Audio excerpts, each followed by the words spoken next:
Sorry about that. It appears the Israel-Hamas war is actually winding down. This may end up being a false appearance, but nevertheless, at this moment, it does seem like the conflict is getting less intense and that the two sides are more and more willing to agree to some level of ceasefire or peace negotiation. But as this is taking place, it happens that another war in the Middle East is actually brewing. Many people are now fearing that Israel and Hezbollah could very quickly be in a dangerous armed conflict with each other. How likely is it that Israel actually invades northern Lebanon? Well, we're going to discuss that today on this episode of The Watchdog.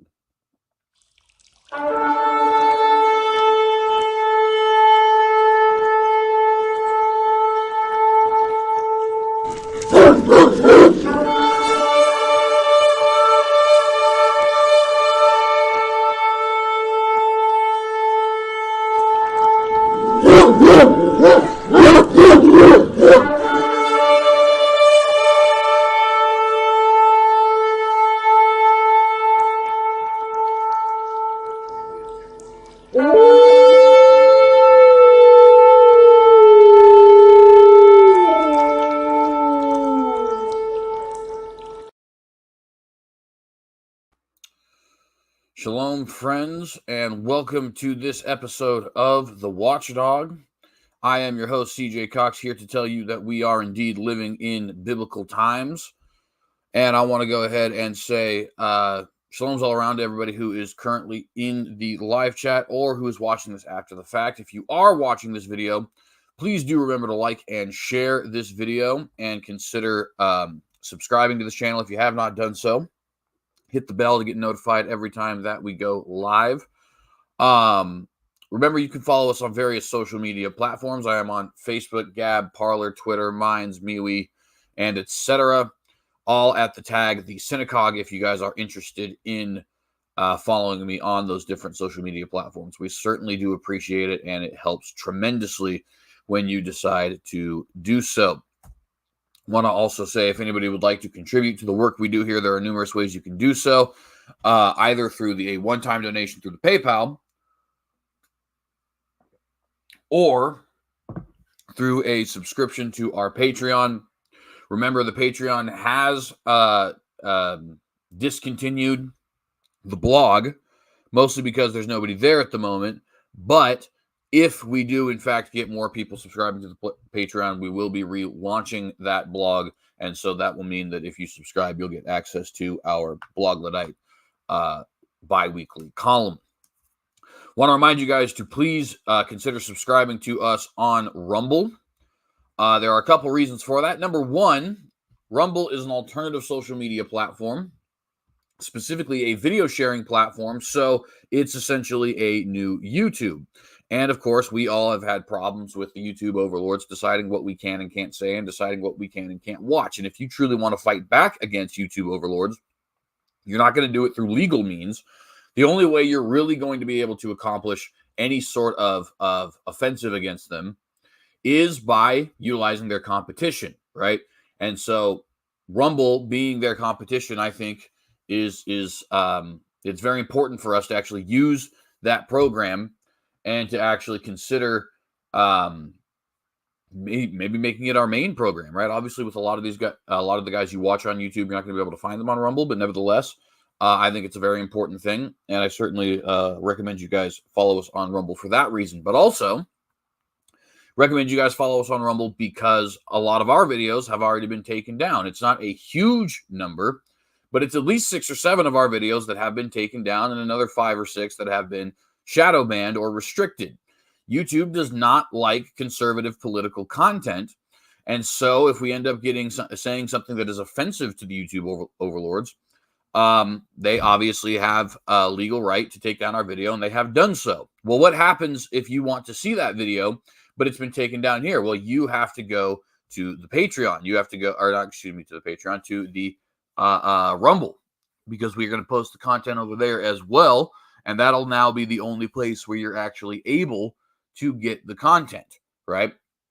And lastly, but not leastly, it's always possible that we ourselves will be completely banned. YouTube does not like conservative political content at all. They don't like a lot of our positions as they pertain to gay marriage, as they pertain to the transgender issue, as they pertain to abortion, as they pertain to the jab, as they pertain to 2020. And I think you guys know what I mean by that. And lots of other things as they pertain to immigration, so on and so forth, right? So there is always the threat of the channel being completely removed from YouTube. Well, if you'd like to catch the episodes of The Watchdog, if you'd like to follow the channel, and that ends up happening, the only way you're going to be able to do so is by watching on Rumble. So for those three reasons, fighting back against YouTube and getting videos when they're taken down and having a backup for the channel in case the whole channel gets taken down, I strongly recommend that you subscribe to the Rumble account. Link will be provided in the description, but if you're watching this live, it's not there yet. Excuse me. Don't really have any announcements for today's video. Unfortunately, there's just not much to announce on this particular channel. But that is, of course, that is that, right? I just don't have much to announce for that. We do have our channel, not channel housekeeping, our This Day in History fact that we like to share. So today is July the 11th, 2024, and exactly 160 years ago, July 11th, 1864, was the American Battle of Fort Stevens. The Battle of Fort Stevens was a battle in what today would be considered Northwest Washington, D.C., part of Jubal Early's Valley campaigns of 1864, not to be confused with Stonewall Jackson's Valley campaign of 1862. And the Battle of Fort Stevens was essentially Jubal Early's attempt to try and attack Washington, D.C., or at least to try and threaten Washington, D.C. I don't think he was so bold as to think he would actually be attacking the city itself, but he wanted the city to feel threatened by the Confederate Army. He wanted them to be under the impression that the Confederate Army could, in fact, reach the capital. And so he attacked really like 5 miles away. I don't know exactly where Fort Stevens is, but I believe it's like 4 or 5 miles away from the White House. And it's the closest that that the Confederate States ever actually got to invading, to entering, I should say, Washington, D.C. It's a relatively small battle as Civil War battles are concerned. Both sides had roughly 10,000 soldiers. Jubal Early had slightly more, but it was a factor of a few hundred.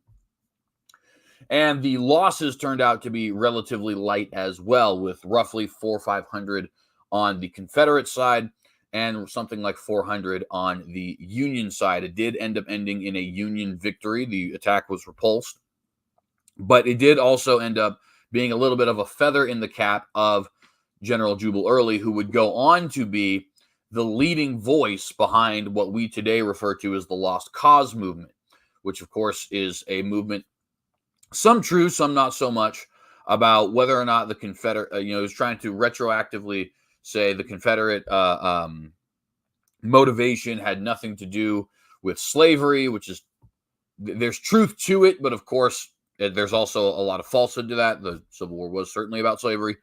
The Lost Cause narrative often tries to paint the South as honorable, which I think is largely accurate in some ways, of course, not in the race slavery. There's, again, it's a mixed bag.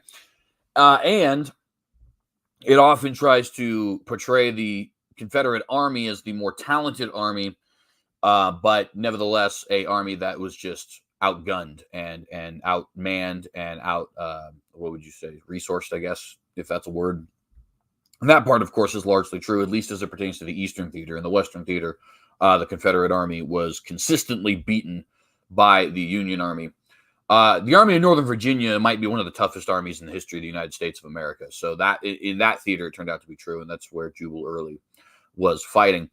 One could say that the Battle of Fort Stevens itself is a massive pillar of this Lost Cause movement, only because it proved, at least in Jubal Early's mind, that Washington, D.C. could be attacked, although, again, the attack was not successful. D.C. at the time was arguably the most fortified city in the entire world. largely because the Union Army and the United States government very much feared the idea of a Confederate army invading them. You got to think, Richmond being the capital of the Confederacy and the Army of Northern Virginia being, of course, the Army of Northern Virginia, as in the north of Virginia, they're just mere miles away from Washington, D.C. I'm actually looking up right now how long it is exactly from Richmond to Washington, D.C. 133.6 miles. So virtually, I mean, that might sound like a lot to some people. It's really, really not. You know what I mean? There's more miles between me now and my home city of Reno by a factor of nearly 4. And I could be there by the end of tonight if I want. In fact, it'd take me about 6 hours, so I'd be there by 6. You know what I mean? So, of course, I have cars, and they didn't have cars back then, but you still kind of get the idea, right? It's really not that far. If you're walking even 10 miles a day, you'll be there by day 14.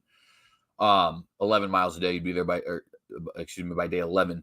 No, I got it right. 14. Sorry. If you're walking 13 miles a day, you'd be there by day 10.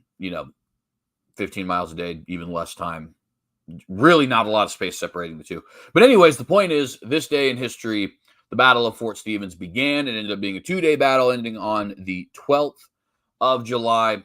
And it is easily one of the biggest feathers in the cap of Jubal Early, even if it did end up ending in defeat.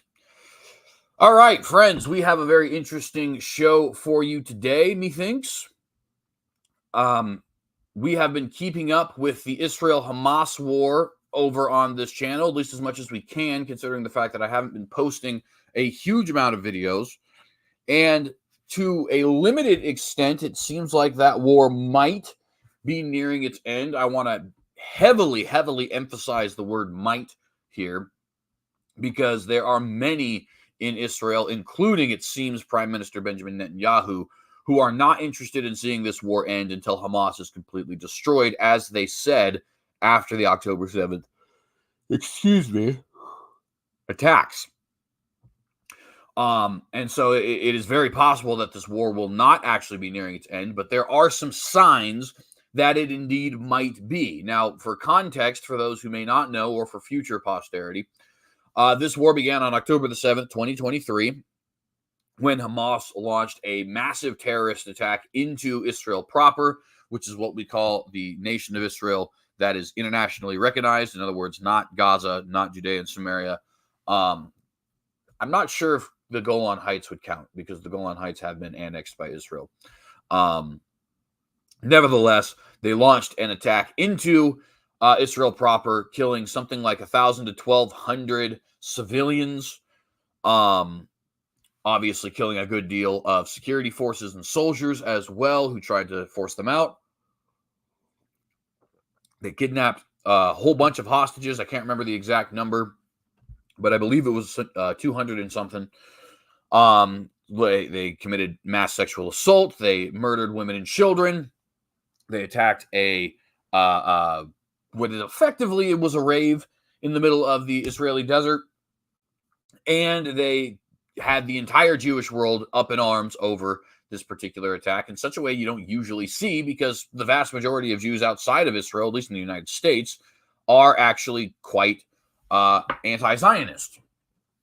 But, when you have the largest terrorist attack against Israel or against Jews since World War II in the case of against Jews, and period in the case of against Israel, at least as this particular iteration of Israel formed in 1948, when you have that kind of an attack, it tends to galvanize people against your view. And that was true, at least at first, but that immediately led to an invasion of Gaza, which we've been dealing with ever since. And during that invasion of Gaza, nearly 40,000 Palestinians have been killed. I am unsure about how many of those Palestinians are actually militants and how many are citizens. But nevertheless, there doesn't seem like most of the statistics try to separate between the two. Roughly, like I said, 40,000 have been killed, and nearly 1,500 Israelis, all soldiers, of course, have also been killed. during this conflict, which is, because of that massive nearly 40,000 number, the deadliest conflict Israel has been involved in its entire modern history, actually.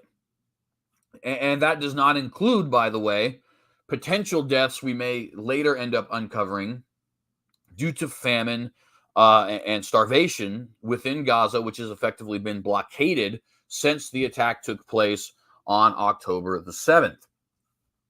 Now, roughly 200,000 to 600,000 Israelis were displaced as a result of this fighting, many of whom have been able to return back to their homes as the situation has become quite secure for Israelis. And something like, I just think it was like 300,000, 400,000 Palestinians have been displaced, having to, of course, leave the northern area of Gaza because it's just a war zone at this moment, right? And much of that seems like it might actually be coming to an end here in the very near future, although whether or not, again, that's going to happen is something we'll have to see. But nevertheless, there are some signs pointing towards the end of the war. And simultaneously, while that's happening, there are some signs pointing to the beginning of a new war, right? There's been constant rocket fire back and forth between Israel and, what do you call them? Sorry, I'm losing the name right now. Hezbollah. My apologies. Constant back and forth between Israel and Hezbollah. Shooting rockets at each other. They have turned deadly. Both Israelis and Lebanese, both IDF and Hezbollah members have died as a result of this exchange in rocket fire. But so far, it's just been exchange of rocket fire. Recently, though, there has been a little bit of a shift, and the Israeli government is now threatening to launch a full-blown invasion into Lebanon, and a lot of international analysts think there's a good chance they might actually do it. So we're going to first look at some of the evidence that this war may be coming to an end, potentially. And we are then going to look at some evidence that Israel and Hezbollah might be themselves headed towards war. And if we have time, we might also look into an opinion piece on Israel-Saudi relations that I think is incredibly stupid, but nevertheless does have an awful lot of vital information for us to understand, as it is the way I think the majority of normies, quote unquote, see Israeli-Saudi normalization. So first, let me go ahead and pull up a screen share here.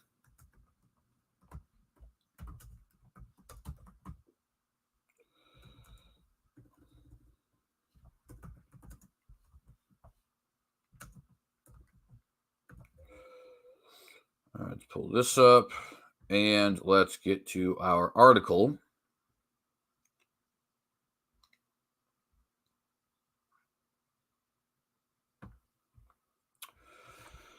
And so here we see report from the Times of Israel. Israel and Hamas both to cede control of Gaza to a Palestinian Authority-linked force in the deal's second phase, the deal being the Biden peace deal that was proposed roughly a month ago. Again, Israel and Hamas are both to cede control of Gaza to a Palestinian Authority-linked force in the deal's second phase. The Washington Post, citing American officials, says both sides have agreed to a 2,500-strong force trained by the U.S., which will govern territory with the help of moderate Arab states, which kind of is a misnomer in a way. I mean, I guess some of them have certainly been more moderate, especially as it pertains to the issue of Israel, and especially recently. I should give them some credit. Certainly Egypt is not what it once was, and certainly Egypt is not what Syria is today. So I should give them some credit in that. Anyways, on to the article. Israel and the Hamas terror group have agreed to hand over control of the Gaza Strip to a new Palestinian force during the crucial second stage of a three-phase proposal for a ceasefire and hostage prisoner release deal in the war-torn country. The Washington Post reported Wednesday, that would be yesterday for those of you who are watching this live, on July the 11th, 2024.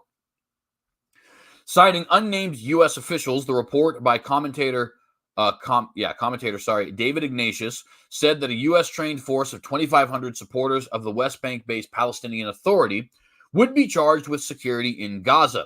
Members of the force are to be drawn from those who are already in Gaza and have been vetted by the State of Israel. The force would also be backed by moderate Arab states, the report said. There was no confirmation of the report from Israel or Hamas. But the report comes a week after 2 Israelis and 1 U.S. official told the Times of Israel that Prime Minister Benjamin Netanyahu's office has been privately walking back its opposition to involvement of individuals linked to the PA in managing Gaza after the war. Hamas seized control of Gaza from the PA in 2007 in a bloody coup, and the rival Palestinian groups have remained at odds ever since, with Hamas the de facto ruler of Gaza. Now, so we need some context here, okay? The first thing we need to establish as context is, while the Palestinian Authority seems moderate today, and it may in fact have moderated, it's hard for me to trust that it has, because as a student of history, I remember reading about, and it wasn't that long ago, it was only 1990s, 1980s, Yasser Arafat and other Palestinian Authority terrorists committing acts that are fairly similar to what Hamas did to start this war. Of course, not at the same level, right? But the Palestinian Authority is a recognized terrorist the PLO, Palestinian Liberation Organization, which is the group that controls the Palestinian Authority, is a recognized terrorist organization in many different nations, including both Israel and the United States of America. It is currently led by Mahmoud Abbas, who does seem to be a little bit more of a moderate. But there is good evidence to suggest he is in fact not moderate. And the founder of the group, Yasser Arafat, was well known to be a terrorist, right? Now, he renounced terrorism towards the end of his life in 2005, but of course, you're nearly dead and you've already committed acts of terrorism and lost constantly. So it's pretty easy to reject terrorism at that point. But nevertheless, the man has committed numerous acts of terrorism. His PLO organization has committed numerous acts of terrorism. And there has been numerous fights between the PLO, which again is the group that controls what we call the Palestinian Authority, and the State of Israel throughout the years. Not that long ago, probably less time between that taking place and the modern day than between your parents being born and the modern day. So already a little bit skeptical of that. The other thing that makes me a little bit skeptical of this whole situation is that Hamas, as was already said there, is itself an enemy of the Palestinian Authority and the PLO. Why? Well, because the Palestinian Authority, to its credit, I guess, is a secular organization. Secular meant in the dictionary definition, not in the way we tend to use it in American politics, right? They are not Islamist, in other words. They tend to be more Arab nationalist. One could even refer to them as Arab socialist, which that idea, Baathism, I think, is what it's referred to. But it was nevertheless the ideology of Saddam Hussein and the current ideology of Bashar al-Assad. So it's not great, but it's not let's conquer the entire world and kill all the infidels and rape all their women levels of Islamism that you find in the ranks of Hamas, as well as other terrorist groups like ISIS and the Taliban and so on and so forth. They are quite anti-Zionist, at least they were for some time. Ever since 1993, they have been fighting for what they call the two-state solution, which I'm sure you guys are very well aware of. But nevertheless, not only am I skeptical of the Palestinian Authority themselves, but I'm skeptical that Hamas is actually interested in making any peace with the Palestinian Authority, because the Hamas charter makes quite clear that even though them and the PLO or Palestinian Authority, whichever you choose to refer to it as, share the same goals, they nevertheless are at odds with the PLO because of their secular approach and because of their limited approach. In other words, they simply want what they consider to be freedom for Palestine, right? They want to establish a Palestinian state. They don't necessarily want to establish that at the expense of an existing Israeli state, or you don't necessarily want to establish a caliphate that expands beyond the Palestinian-Israeli region, right? So these two things make me somewhat skeptical. Now, some might say, oh, that's ancient history. The thing is, it's really not. 2007, when Hamas launched its coup, was, 17 years ago? I mean, I was 9 years old when that happened, right? It's not like I'm an old person. I'm 26. And anti-Zionism, which, by the way, the PLO's version of anti-Zionism is where you get that from the river to the sea, Palestine will be free. In other words, get rid of Israel entirely. Was the official position of the Palestinian Authority until 1993, which is only 5 years before I was born. It's 31 years ago. It's not that long ago, right? Can people change in 31 years? Can people change in 17 years? Sure, it's possible. But I'm skeptical. I'm very skeptical. And there's a third thing to add to this, which is that I don't think the Palestinian Authority is a legitimate authority. Sorry, I just don't. I think that the state of Israel is a legitimate state. As you guys know, I am what I refer to myself as a nationalist for all nations. I've since come up with a term for that, omnationalism or omni-nationalism. I haven't decided which one I like better, but nevertheless, and that means that I believe every nation has a right to self-governance and self-determination in its native homeland, provided provided it's reasonable, right? Because of course, sometimes those kinds of things just simply cannot happen, either due to diminishing numbers or millions upon millions upon millions upon millions of people who are not native to the region, living in the region, so on and so forth. But nevertheless, and so I'm quite Zionist, and I don't support Palestine at all, because there is no such thing as a Palestinian culture. There's no such thing as a Palestinian nation. There's no such thing as a Palestinian ethnic group, right? They're Jordanian Arabs, and they should live in Jordan. I'm quite supportive of Jordanian nationalism, right? For the same reason that I'm supportive of Zionism. But nevertheless,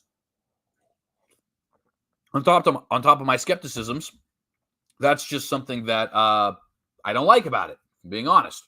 But it is what's going down. And with that context here being provided, we can go ahead and press forward into this article further. The reported development appears to address one of the key elements of the process of transitioning from Hamas rule to an alternative regime in Gaza, which, to be fair, was one of Israel's goals, which is a declared aim of Israel's military offensive prompted by Hamas's devastating October the 7th attack. During that massive cross-border assault, thousands of Hamas-led terrorists killed some 1,200 people in Israel and abducted 251 who were taken as hostages to Gaza.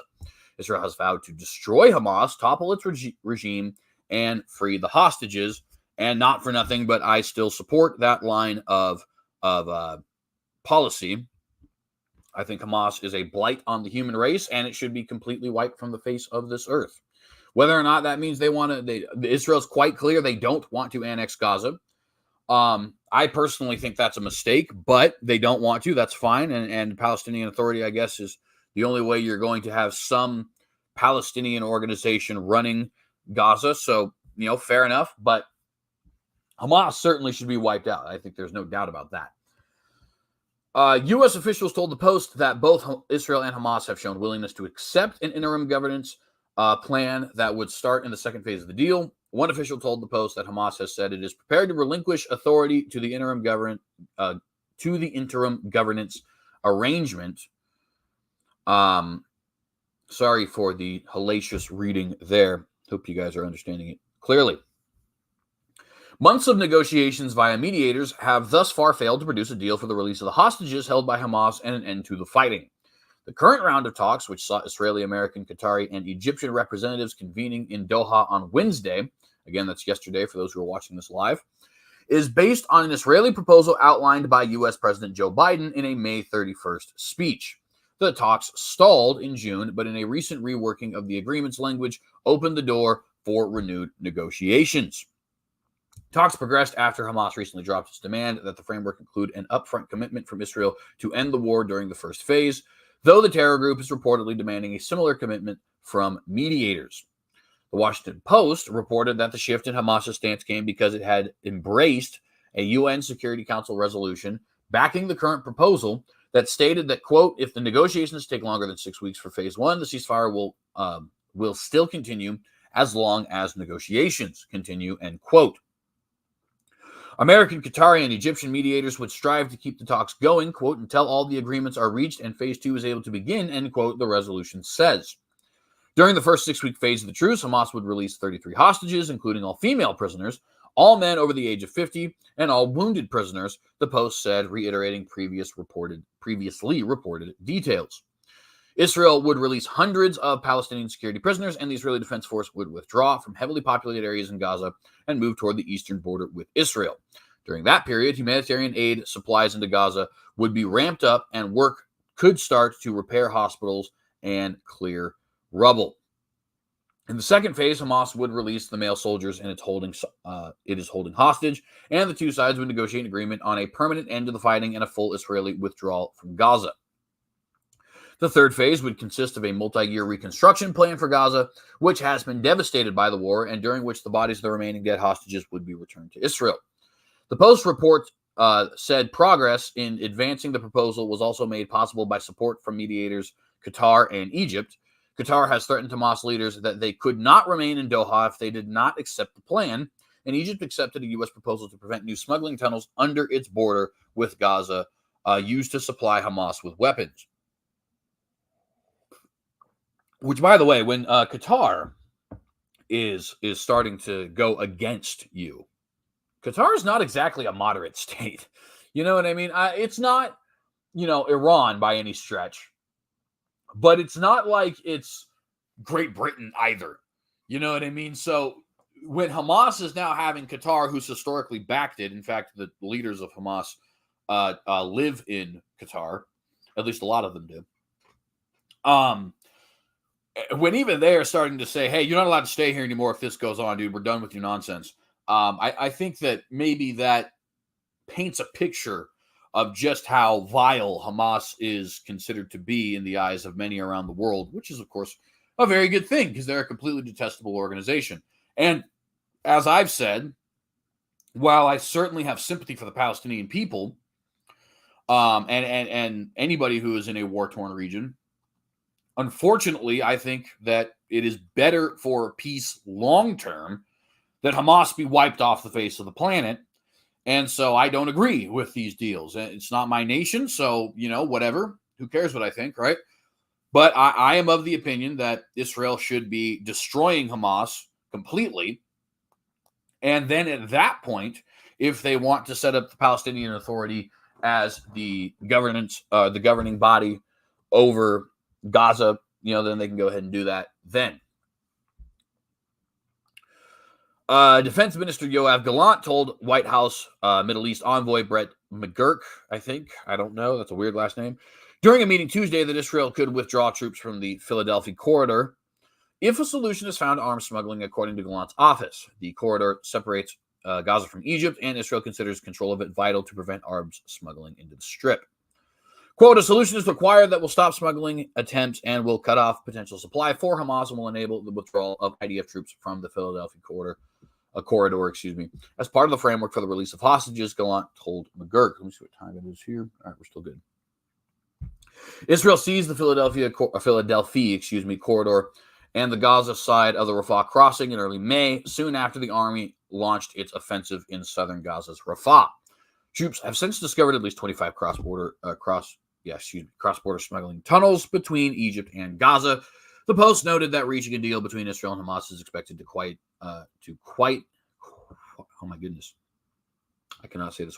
quieten as well the conflict on the northern border, where Hamas-backed Lebanese terror group Hezbollah has been attacking border areas in support of Gaza, bringing the area to the brink of a second war. More on that in a minute. Hezbollah leader Hassan Nasrallah said Wednesday that his Iran-backed group would cease its attacks in the event of an Israeli-Hamas ceasefire, which, of course, is going to be important for what we're going to be reading here in a jiff. Also, Saudi Arabia has shown it is ready to move forward on normalization with Israel, one U.S. official told the Post. However, American officials have told the Times of Israel that the window for U.S. President Joe Biden's administration to approve such a deal before November's U.S. election has closed, which will also be important context if we are able to get to the article on Israeli normalization with Saudi Arabia. Moving on to our next article, though, so you guys saw all of that. There is the question that we asked in our title: will Hezbollah and Israel end up going to war with each other? Now, we just saw in that article that we were just reading that there's a possibility that could be avoided by a Israel-Hamas ceasefire, and that very well could end up being the case. There is a reason we read that article first. It provides some very important context for everything else that we're about to get to here. But there is still a question that needs to be asked, and there is still a legitimate threat of this happening. Will Hezbollah and Israel themselves end up going to what effectively amounts to a second war? That is incredibly possible, and we're going to go ahead and read a little bit about that now. First off, reading a little bit from, where is my other article here? Sorry, I am missing one of my articles. Let me go ahead and pull it up.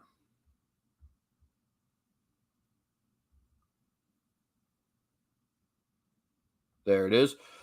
This gentleman, Ben-Gvir, who has been showing up on this channel quite frequently. Oh, I don't have my screen shared. Sorry.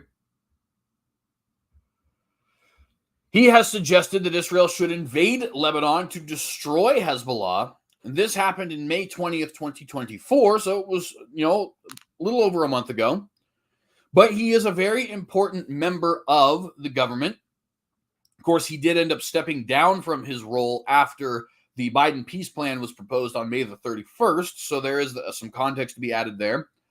But he, as well as the other ultranationalist members of the Israeli coalition, are very vital to Netanyahu's remaining in power. And if they decide to dissolve the government, then there will be another election in Israel. And it is not very likely that the centrists or the leftists, certainly not the leftists, in Israel's government will be willing to form a coalition with Netanyahu. In other words, it will not be likely that Likud is able to win to form its own government. And therefore, it will not be likely that Netanyahu remains the prime minister, which, of course, not only does he wish to remain the prime minister for political reasons, he also wishes to remain the prime minister because there is a threat of him being charged with bribery, which we've talked about a little bit on this channel before, but not too much. So Ben-Gvir holds a lot of sway over where the Israeli government is going to go at this point. Now, Ben-Gvir had said now a little over a month ago that Israel should, in fact, invade Lebanon to get rid of Hezbollah. And as we're going to find out later on, that is something which is being echoed throughout the Israeli government and, more importantly, throughout the IDF, which is a little bit concerning, to say the least. Ultranationalist minister says Smotrich didn't go far enough in demanding Israeli military control only in South Lebanon and calls for Gantz and Gallant to be sent packing. Gantz being Benny Gantz and Gallant being Yoav Gallant, both individuals who we've mentioned frequently on this channel. National Security Minister, he is not in this position anymore, but nevertheless, he was when this article was written.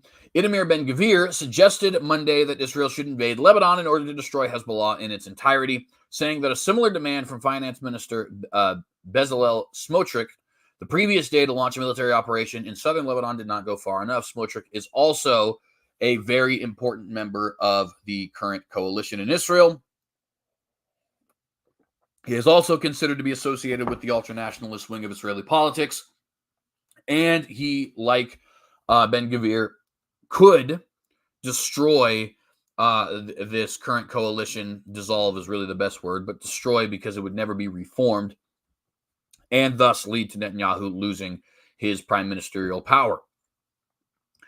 The ultra-nationalist minister who oversees the Israeli police told 104.5 FM radio that while he agreed with Smotrich that Israel should conduct a military takeover of southern Lebanon to push Hezbollah back from the border, such a plan wouldn't be enough. Quote, we would need to do another thing, and that's a war that would destroy our enemies, end quote, he said of Hezbollah, which has launched near daily drone, rocket, and missile attacks on Israel since October the 8th, 2023, resulting in the displacement of some 70,000 residents of northern Israel.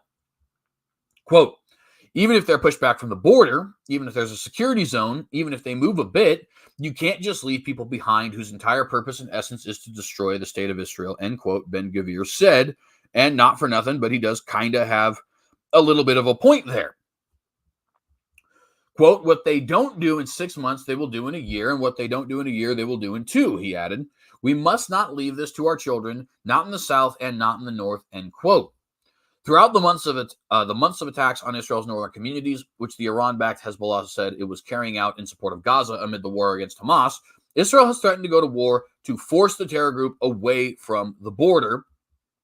And as we're going to figure out here in just a moment, that threat has gotten more legitimate and more pronounced in the very recent weeks. In other words, after this article was already written. International efforts, including by France and the U.S. to resolve the matter through diplomatic solutions, have thus far failed, with Hezbollah maintaining that it will not enter into any concrete discussions with Israel until there is a ceasefire in Gaza, which, of course, we heard reiterated in a more recent article, also from the Times of Israel, just a few moments ago. Smotrich on Sunday had demanded that Israel not shy away from launching a military takeover of southern Lebanon if Hezbollah does not withdraw from the border, and promoted a plan reminiscent of Israel's security zone in southern Lebanon in the years following the First Lebanon War in 1982, which, fun fact, is actually the reason that Hezbollah exists. It was founded as a reaction to that First Lebanon War, and I believe they actually got established in 1985, being founded by veterans of that war. Speaking at a faction meeting of his far-right religious Zionism, his far-right religious Zionism party held, unusually in northern Israel, he demanded that Prime Minister Benjamin Netanyahu make a clear announcement of a plan to deal with the Iran-backed terror group, saying that if necessary, military action should be taken. Quote, a public ultimatum must be issued to Hezbollah that they completely stop firing and withdraw all forces to beyond the Litani River, end quote, said Smotrich, who also serves as minister in the defense ministry. And my understanding is that he has also stepped down since this article has been published. Quote, if the ultimatum is not fully met, the IDF will launch an assault deep in Lebanese territory to defend the northern communities, including ground entry and Israeli military takeover of the southern Lebanon region, end quote. So these two individuals, Smotrich and Ben-Gvir, who are vital to the survival of the current Israeli government coalition, vital to the prime ministerial power of Benjamin Netanyahu, are of the opinion that Lebanon needs to be invaded, and at least in one of their opinions, Ben-Gvir's, that Hezbollah needs to be completely destroyed. And admittedly, while I would hate to see this war escalate, there is a level of truth to this. Hezbollah obviously has been a threat to Israel's security since 1985 when they were initially founded. We're now in 2024, 39 years later. Any 39-year threat is certainly going to be taxing on the psyche of the citizenry and definitely on the patience of the government as well. And there is something to be said about Ben-Gvir's point that if it doesn't happen now, it's going to happen later. That's what people have been saying about Hamas for quite some time, and later happened. It's called October the 7th, 2023, and it's the most violent terrorist attack against the state of Israel in its history. Now, a war with Hezbollah would be something quite different than a war with Hamas for many, many reasons. First off, Gaza is completely blocked off from the rest of the world, right? Israel's Navy blocks off its ports. Israel's army blocks off its land borders. The only land border it has is this tiny little crossing on the border with Egypt, and Israel's managed to take over that as well. So they've locked it down completely, put Gaza under full siege. That's not happening to Lebanon, and really, nor could that happen to Lebanon for various geopolitical reasons, one of which is just that Lebanon is not to be equated with Hezbollah. The people of Lebanon actually don't like Hezbollah. And in fact, the people of Lebanon consider Hezbollah to be responsible for an otherwise functional and prosperous country becoming not so functional and not so prosperous. I won't go into a whole, history lesson here, but study the Lebanese Civil War, and you'll quickly find that Hezbollah is responsible really for what was one of the more moderate, more peaceful, more prosperous, more tolerant Arab/Middle Eastern nations in the world, devolving into an absolute hellscape, right? So the Lebanese people and the Lebanese government are by no means fans of Hezbollah. So punishing Lebanon for the crimes of Hezbollah could have not only the negative consequences of pushing them actually further into the camp of Hezbollah, but it would also be seen by the rest of the world as a frankly evil act, because you would be punishing a nation that is not allied with Hezbollah for the actions of Hezbollah, who they do not support. On top of that, it's just much more territory to try and lock down. So from a logistical standpoint, it's not very likely. On top of that, the longest border that Lebanon has is with Syria, who hates the state of Israel. And so they would probably be fighting against the state of Israel if they tried to lock down that border. Syria is also allied with Iran.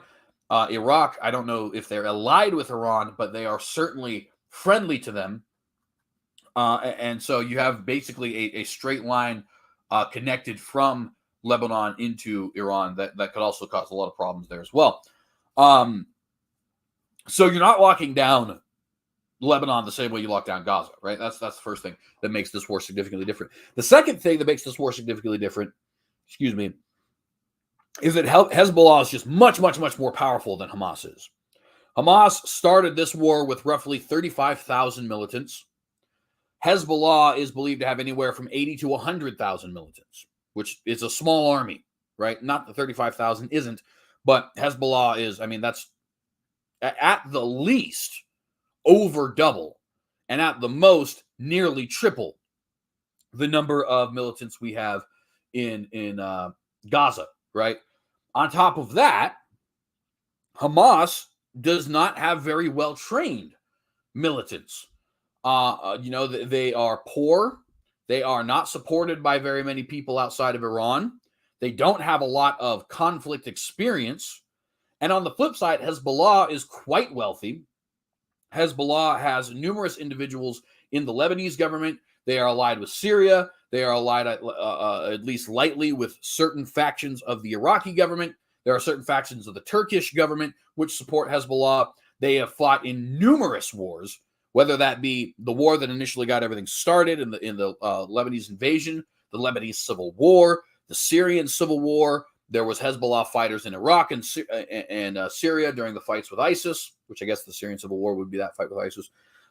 In the Iraq War and the Afghan War, there were Hezbollah militants, right? These are experienced fighters, so experienced that the original fighters are now training the new fighters, right? They have an extensive tunnel network that puts Hamas's to shame. And again, they have that very long border with Syria, which gives them a lot of opportunity to flee Lebanon and go into Syria. And of course, once you're in Syria, you have a straight line through Iraq into Iran, which is your greatest financial and military backer, right? On top of that, while it was never incredibly likely, well, that's not true. I don't want to put this, because there's a correct way to put this and there's a way to put this that is a little misleading. The Israel-Hamas war did have potential to spiral, okay? And I think at the time, we probably overemphasized that potential, including myself. Now, looking back, it seems like maybe that was a little bit of an overestimation. But of course, when Iran is launching attacks into Israel and Israel is launching attacks into Iran, it seems like there's a lot of potential for this to escalate, right? An invasion of Lebanon, I think, is much, much more likely to spiral out of control, if for no other reason than Hezbollah is not considered the evil Islamist terrorist group that Hamas is. Now, they should be, but they're not.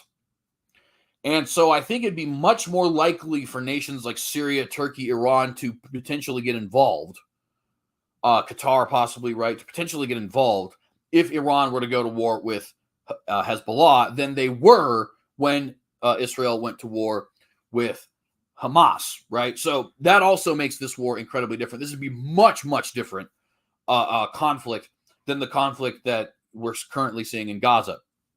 The conflict in Gaza is basically a bully going up against a black belt, and the black belt just beating the tar out of him, right? The conflict against Hezbollah would be a legitimate war.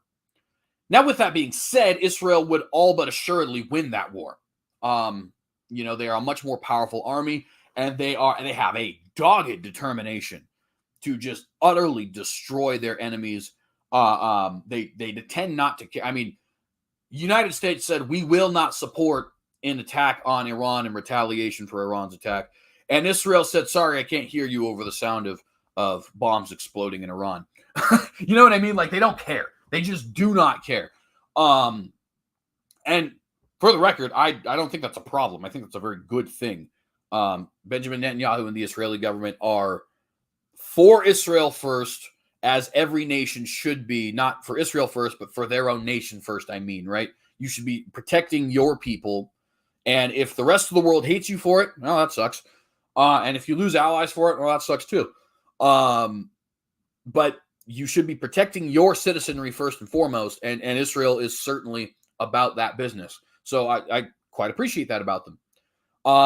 And like I said, they have, pound for pound, potentially the strongest army in the entire world. Now, I got to emphasize pound for pound there because obviously there are millions of soldiers in the United States Army. We have crazy technology. The army in China is just, I mean, it's a whole nation, for crying out loud. That's not even a joke, actually, if you combine their numbers, both reserve and active duty. The population of China's military is larger than the population of some entire countries, which I guess can be said of America too, but I digress. The point here being that Israel, both because of its strength and because of its "I just simply don't care, I'm going to kill you and you're going to deal with it" mentality, absolutely would win this war. But it would be at a cost that is just much, much greater than the cost that we are currently seeing in the Israel-Hamas war. It would be at the risk of full alienation from the international community. It would be at the risk of becoming a pariah state, which I guess is just sort of repeating that first thing again. It'd be at the risk of losing America as a consistent ally. It would be at the risk of losing potentially thousands, if not tens of thousands, of IDF soldiers. And it would be at the risk of incurring the wrath of Iran as well as some other Middle Eastern nations around the region. It could also potentially be quite damaging to Israel's plans to normalize relations with Saudi Arabia, which I think is something that, regardless of whether or not you support it, is something that the Israeli government certainly wants to see done. So this would be quite a big deal, is the conclusion of that big old rant that I just went on. And while there's much more to be said in this particular article, I want to pull up another article very briefly. It doesn't look like we'll get to that article on Israeli-Saudi normalizations, but that's fine. Which is the IDF, and this is only as of the 18th of June, so this came much later. The IDF has approved Lebanese operation plans, and as we're going to see in this, the foreign ministry had threatened, and this is before they were dissolved, to bring all-out war to Hezbollah, foreign ministry, of course, being led by Ben-Gvir. The Israeli military has said plans to heighten troop readiness are already afoot. This followed a foreign ministry threat to bring all-out war to Hezbollah. DW has the latest. IDF says the plans for a Lebanese attack have been approved. The Israeli Defense Force said on Tuesday, this is the Tuesday before the 18th of June, plans for an attack. Actually, the 18th of June might even have been a Tuesday. Anyways, has said plans for an attack in southern Lebanon have been approved, adding that steps have been taken to accelerate readiness in the field. The platform, the news, excuse me, put out on an IDF step. Oh my goodness, let me restart that sentence. That was awful. The news put out as an IDF statement on the social media platform X came as observers expressed growing concern over the heated situation along the Israeli-Lebanese border. The statement was accompanied by a photo of Major General Ori Gordon, the head of the IDF Northern Command, and Major General Oded Basuik, probably said that wrong, sorry, who heads the IDF's Operation Division. Excuse me. Israeli forces have been engaged in constant hostile exchanges with Iran-backed Hezbollah militants since Hamas triggered the war's current iteration. Oh my goodness, I read that wrong. Since Hamas triggered the current iteration of the Gaza war with its October 7th attack.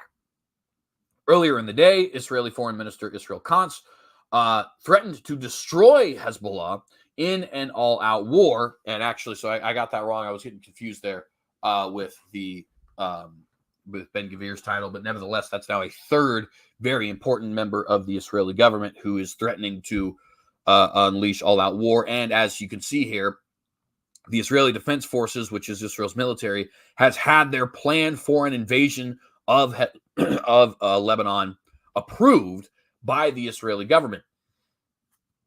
When asked about the IDF plan by reporters in Washington, Pentagon spokesman,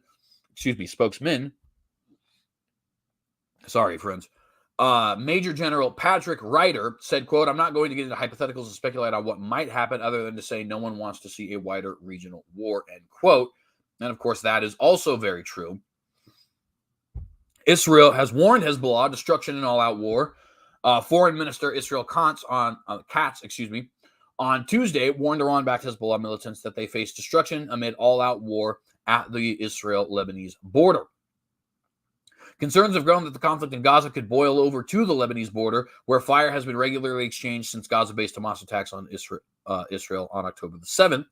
Katz made the threat after Hezbollah published a surveillance video that it purports to have taken over various Israeli military infrastructure and civilian installations, including some of the Israeli port city of Haifa.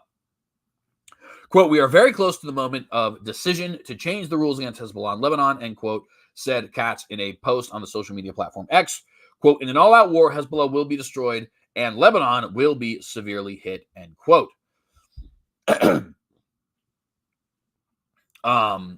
Speaking from Lebanon Tuesday, U.S. envoy Amos Hochstein said for de-escalation, saying, let me reread that. Speaking from Lebanon Tuesday, U.S. envoy Amos Hochstein called for de-escalation, saying, quote, "It's in everybody's interest to resolve the conflict quickly and diplomatically. That is both achievable and it is urgent." By the way, you can see under here, I said earlier it was about 40,000. According to the UN, apparently it's about 120,000. I don't know where that number comes from, but nevertheless, this is, as I said, easily the deadliest war in modern Israel's history. Not necessarily for Israel, but just in terms of overall loss of life in the conflict. So you have three different Israeli ministers, Israel Katz, Itamar Ben-Gvir, and Bezalel, Smotrich, who are calling for the destruction of Hezbollah and an invasion into Lebanon. And you have the IDF having officially not only proposed, but had by the government approved their operation plans to invade Lebanon. Now, of course, all this comes before the article we just read, which was published. When was that other article published? I know we said, but I can't remember when exactly it was. Today, okay. So July the 11th. So it is possible that this is maybe old news. Maybe, I don't know. But it's also possible that we could be very close to the beginning of a, Israel-Hezbollah war. And there have been at least some geopolitical analysts throughout the world who are saying that this is not only something that could end up happening, but something that is not only very likely, but almost inevitable to happen. Now, I would not go that far at all. I think that calling this inevitable is First off, it negates the context that we established this with previously, as well as the context of, Israel does want to have peace with Saudi Arabia. They do want to have normalization of relations with Saudi Arabia. Israel does have the threat of the dissolution of their current government. Israel does have to worry about what the United States president is going to say, especially if Donald Trump wins in November, because Donald Trump being more pro-Israel, actually, this may seem somewhat paradoxical, but it leads him to have more power over Israel. Why? Well, because he's more willing to defend them. He's more willing to support them. He's more willing to engage in their demands, right?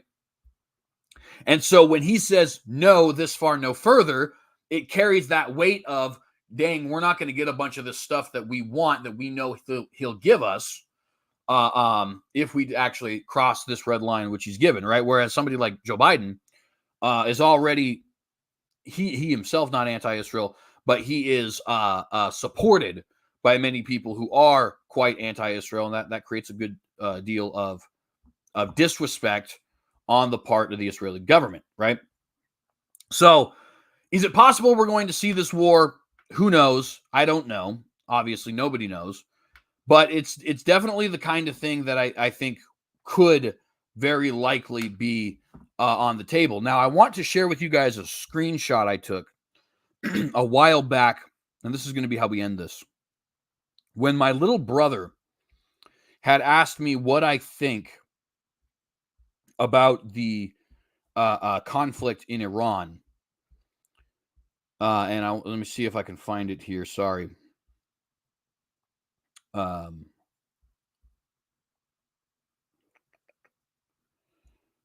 conflict in Iran, excuse me. Conflict in Israel, but involving potentially Iran. And I think it was a very interesting, given what has developed, comment. Man, I hope I can find it. There it is. So he asked me if I thought Iran and Israel were going to go to war, and this was on October the 9th, 2023. So just 2 days after the conflict had started. And so what I had said here, I don't think they will go to war, Iran and Israel. I think Israel will likely invade Gaza, potentially crushing Hamas in the process. They'll have control over the region, but likely won't be able to actually annex it due to international pressures from the UN. And of course, as it turns out, they don't even want to. They'll probably try to keep the region occupied to prevent another war, which means small sporadic violence will become more frequent until eventually some outside agent, likely a Republican president, the Vatican, the UN, the EU, or some other group like that, but I doubt it. Doubt it being the UN or the EU, I mean, brokers a real long-term peace deal, likely in 1 to 2 years. Now, I don't mean to brag, but almost word for word, that has been what has occurred, right? Israel did, in fact, invade Gaza. They have nearly crushed Hamas, but have not actually completely done so. They have control over the region, not going to be able to annex it. Turns out they don't even want to, largely due to international pressures, especially from the United States of America. They are not actually trying to occupy the region, but they're doing something very similar to that in that they want somebody else to occupy the region, namely this Palestinian Authority trained force. Small sporadic violence becoming more common. That absolutely happened, especially on the northern border. Eventually, some outside agent, and I said likely a Republican president or the Vatican, but also potentially the UN or EU, which I did doubt, but nevertheless, turns out that ended up being a little bit more of the case. Brokers a real long-term peace deal. I got the party of the president wrong, and it turns out my doubt for the UN was wrong as well. So why do I say that? Well, because my friends, subscribe to this channel. I don't mean to brag or anything, but I got my finger on the pulse of these things, and a lot of other people don't. So please do subscribe to this channel. And with that, we're going to be getting out of here. So if you liked this, please consider hitting the bell to get notified every time that we go live. And please consider liking and sharing this particular video, which hopefully was quite edifying to all of you. Please consider leaving any of your comments, questions, criticisms, concerns, anything of that nature in the comment section down below. 'Tis what it's for after all. And please do consider supporting us if you appreciate the journalistic work we're doing here, either by giving a one-time donation through our PayPal or by giving a donation monthly, excuse me, to the Patreon. We certainly appreciate anybody who is contributing there. Not sure. We'll probably be with you guys next Tuesday. That's the plan, Lord willing. But of course, everybody knows how difficult that's been for me. But I just want to remind you guys to be vigilant and be watchdogs and ask yourselves this question. In the face of Armageddon, will you compromise